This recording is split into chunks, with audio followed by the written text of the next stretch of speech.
Haleluya, puji Tuhan, salam sejahtera Bapak Ibu Saudara-saudari keluarga GPD Elsade Magelang. Tuhan Yesus memberkati. Terus alami pembaharuan di dalam Tuhan setiap hari. Mari renungkan firman Tuhan menggunakan 365 hari yang mengubahkan. Hari ini pembacaan kita ada di dalam Injil Lukas pasal yang ke-20.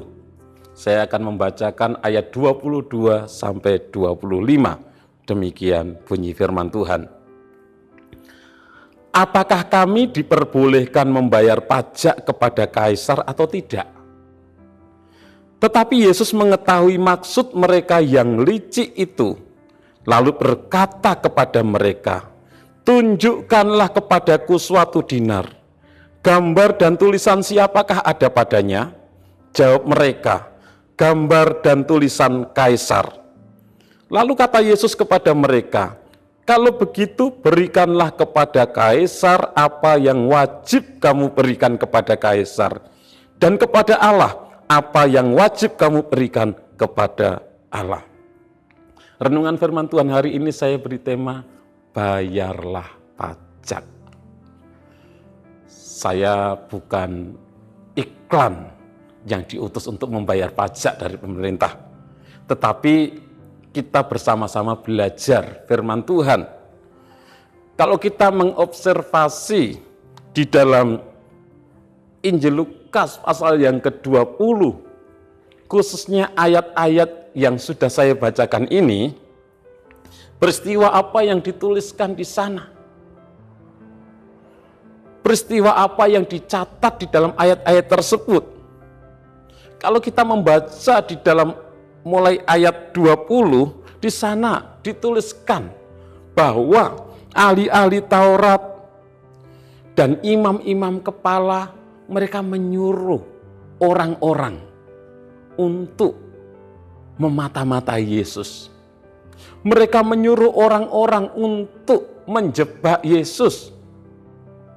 Dan orang-orang yang disuruh oleh ahli-ahli Taurat dan imam-imam kepala tersebut bertanya kepada Yesus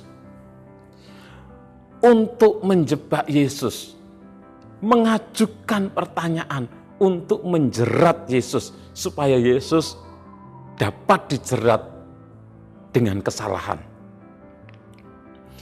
Pertanyaan apakah yang ditanyakan kepada Yesus? Mereka bertanya, apakah kami diperbolehkan membayar pajak kepada kaisar atau tidak? Dan ini merupakan pertanyaan jebakan ini. Apabila Yesus menjawab boleh membayar pajak kepada kaisar, maka Yesus akan dianggap berpihak kepada pemerintahan Romawi. Yesus akan dianggap berpihak kepada penjajah. Itu berarti Yesus dianggap berkhianat terhadap bangsanya sendiri. Namun apabila Yesus menjawab tidak boleh membayar pajak kepada kaisar, maka Yesus akan dilaporkan kepada pemerintahan Romawi sebagai pemberontak. Yesus akan dilaporkan bahwa dia itu menentang kaisar, mengajak orang-orang, menghasut orang-orang, memprovokasi orang-orang untuk tidak membayar pajak kepada kaisar. Itulah jebakan, kelicikan dari imam-imam kepala dan ahli-ahli Taurat, menyuruh orang-orang untuk menjebak Yesus. Namun bagaimana respon Yesus, jawaban Yesus? Yesus yang mengetahui kelicikan hati mereka. Di dalam ayat yang ke-23, Yesus mengetahui kelicikan mereka. Yesus menjawab dengan sangat bijaksana. Yesus meminta kepada mereka untuk menunjukkan suatu dinar. Dan Yesus bertanya kepada mereka, gambar dan tulisan siapakah yang ada di dalam uang tersebut? Mereka menjawab, gambar dan tulisan kaisar. Karena memang mata uang tersebut dicetak oleh pemerintahan Romawi. Jadi ada gambar kaisar, ada tulisan dari pemerintah kaisar. Dan kemudian Yesus berkata, kalau begitu berikanlah kepada kaisar apa yang wajib kamu berikan kepada kaisar.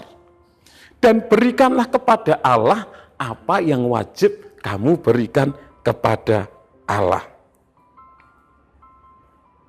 Jadi Yesus dengan sangat bijaksana, dia menjawab dengan meminta ditunjukkan sebuah uang dinar. Apa yang Yesus ucapkan itu tidak ada kesalahannya. Jadi Tuhan Yesus mengajarkan supaya sebagai masyarakat melakukan apa yang menjadi kewajibannya. Kewajibannya membayar pajak. Bayarlah pajak. Kewajiban umat Tuhan memberikan persembahan kepada Allah, berikanlah itu, lakukanlah itu. Lakukanlah apa yang menjadi kewajibanmu. Lakukanlah apa yang menjadi kewajiban kita. Dan interpretasi pelajaran yang kita dapatkan adalah Tuhan Yesus menghendaki tentunya kita sebagai umat-umat Tuhan, orang-orang yang percaya kepada Tuhan Yesus Kristus, untuk kita hidup di dalam ketaatan. Baik taat kepada Allah, melakukan perintah-perintah Tuhan, memberikan persembahan sesuai dengan yang Tuhan perintahkan, maupun juga taat kepada pemerintah. Itu yang Tuhan mau bagi kita umat-umat Tuhan. Kita hidup di dalam ketaatan, taat kepada Tuhan dan taat kepada pemerintah. Di dalam 1 Petrus 2 ayat 13-14 dikatakan, tunduklah karena Allah kepada semua lembaga manusia, baik kepada raja sebagai pemegang kekuasaan yang tertinggi, maupun kepada wali-wali yang diutusnya untuk menghukum orang-orang yang berbuat jahat dan menghormati orang-orang yang berbuat baik. Jadi kita harus tunduk karena kita taat kepada Allah, maka kita harus tunduk kepada pemerintah, kepada penguasa, kepada raja-raja, kepada wali-wali negeri.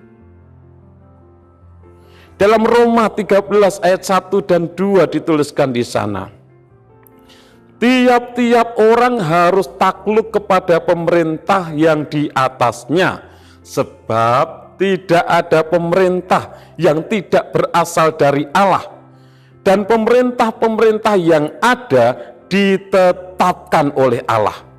Sebab itu barang siapa melawan pemerintah, ia melawan ketetapan Allah, dan siapa yang melakukannya akan mendatangkan hukuman atas dirinya. Jadi siapa yang melawan pemerintah, melawan ketetapan Allah, tidak taat kepada Allah, tidak tunduk kepada Allah. Karena Allah mau, Tuhan mau supaya kita umat-umat Tuhan hidup taat kepada pemerintah, hidup taat kepada Allah. Roma 13 ayat 6 dan 7 dikatakan, itulah juga sebabnya maka kamu membayar pajak, karena mereka yang mengurus hal itu adalah pelayan-pelayan Allah. Bayarlah kepada semua orang apa yang harus kamu bayar. Pajak kepada orang yang berhak menerima pajak, cukai kepada orang yang berhak menerima cukai, rasa takut kepada orang yang berhak menerima rasa takut, dan hormat kepada orang yang berhak menerima hormat. Jadilah itu yang menjadi kehendak Tuhan bagi kita. Kita harus taat kepada Allah. Kita harus taat kepada pemerintah. Kalau kita tidak taat kepada pemerintah, berarti kita tidak taat kepada Allah. Karena Allah mau kita taat kepada pemerintah. Aplikasi dalam kehidupan kita. Sebagai umat-umat Tuhan, taatlah kepada perintah Tuhan. taatilah pemerintah, taatilah aturan-aturan yang ada di mana kita hidup, taatilah aturan-aturan yang ada di mana kita tinggal. Bayarlah pajak dengan tertib dan dengan benar. Baik pajak kendaraan bermotor, baik pajak bumi dan bangunan, baik pajak usaha, dan lain sebagainya. Sebagai anak-anak Tuhan, Tuhan mau kita melakukan kewajiban kita. Kewajiban kita sebagai masyarakat membayar pajak, lakukanlah itu. Tuhan mau kita hidup di dalam ketaatan kepada Tuhan.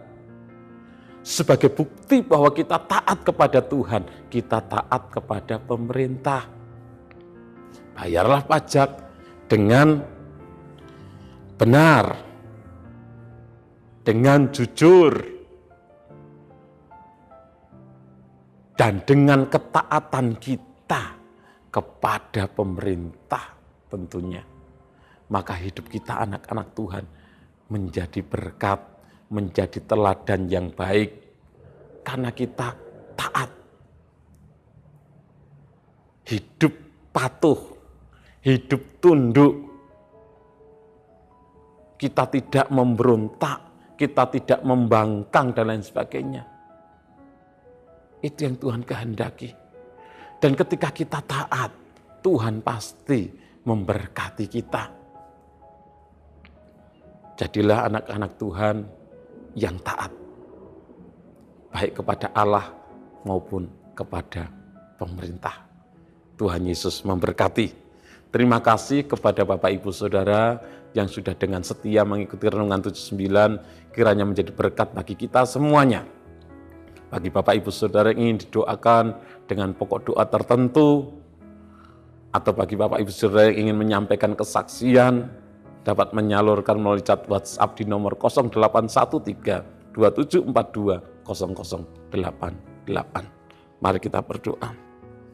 Terima kasih Tuhan, kami bersyukur karena kemurahan dan anugerah-Mu kami boleh ada Tuhan. Terima kasih buat firman-Mu yang kembali mengajarkan, mengingatkan kami untuk kami hidup taat kepada Engkau, tunduk kepada Engkau, dan Engkau menghendaki kami sebagai umat-umat Tuhan hidup taat dan tunduk kepada pemerintah. Untuk kami melakukan apa yang menjadi kewajiban kami, membayar pajak kepada pemerintah dan memberikan persembahan kepada Engkau Tuhan. Terima kasih buat kasih-Mu. Mampukan kami umat-umat-Mu untuk menjadi pelaku-pelaku firman-Mu. Berkati seluruh keluarga GBD LSAD Magelang dimanapun mereka berada. Biarlah kami, keluarga GBD LSAD Magelang, hidup menurut petunjuk perintah-perintah-Mu. Sebab kami menyukainya. Condongkanlah hati kami kepada peringatan-peringatan-Mu, dan jangan kepada laba. Dalam nama Tuhan Yesus Kristus kami berdoa bersyukur. Haleluya. Amin.